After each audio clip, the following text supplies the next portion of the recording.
This is Miami All Access.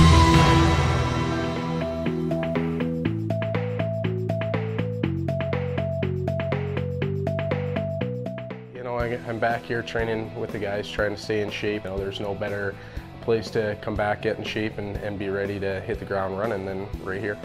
Well, I think being here, especially for all 4 years, prepared me really well to make the jump to the big leagues.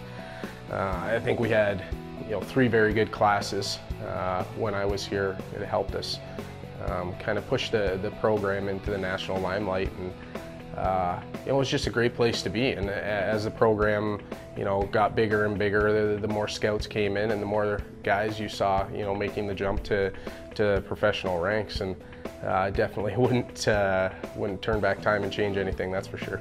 Yeah, Rico's saying of leaving the program better than when you joined it. It stemmed from what we started as the Brotherhood when I was here.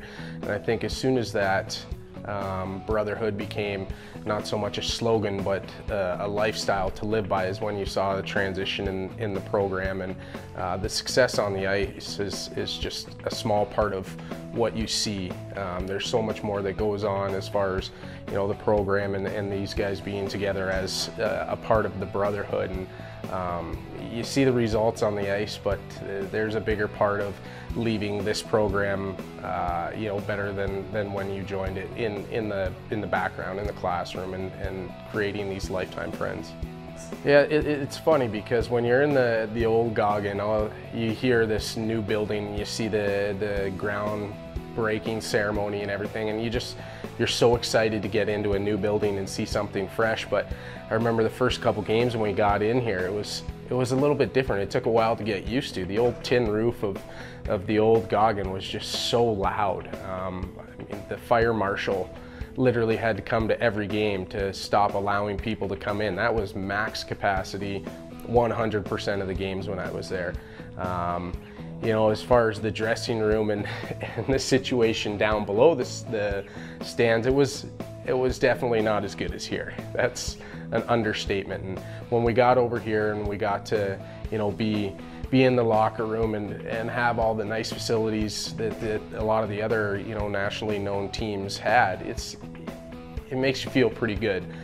Coming back and seeing the whole other phase that they built on with the weight room and another meeting room, it's amazing. I can't believe that it could get any better. But if my class and the classes before came back and got to see this, I think they'd be pleasantly surprised.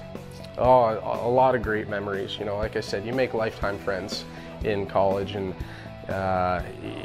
not only do you have them as friends, but you get to experience all those wins and the championships with those guys. It just brings you closer together, and still talk to all the coaches and everything on a regular basis. And it's a special place. It'll always have a special place in my heart for sure. It's fun to interact with the guys that are here right now. I think I was in a similar situation where all I could think about when I was here was becoming a pro and how much more fun, how much better it would be to be a professional hockey player. And when you get there, you realize that this is as good as it gets. Being a part of something like this, a program like this, it doesn't get any better, because the business side of hockey kicks in when you become a pro, and it's not so fun. But it's cool to talk to the guys. I'm really good friends with Michael Mooney, train with him back home, and I know some of these guys from coming back to pro camps. So it's like stepping back and getting to hang out with 25 little brothers. I just, the advice that I give these guys is just to enjoy their time.